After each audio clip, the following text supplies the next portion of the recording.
এই গাছটিতে অসংখ্য মৌসুমী লেবু ধরে আছে।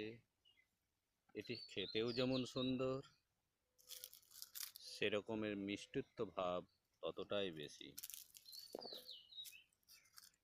এটি দেশি মৌসুমী লেবু হলেও এর স্বাদ অসাধারণ। এর আগে প্রায় 100-150 পিস খাওয়া হয়েছে, এখনও প্রায় ধরে আছে 250 থেকে 300 পিস।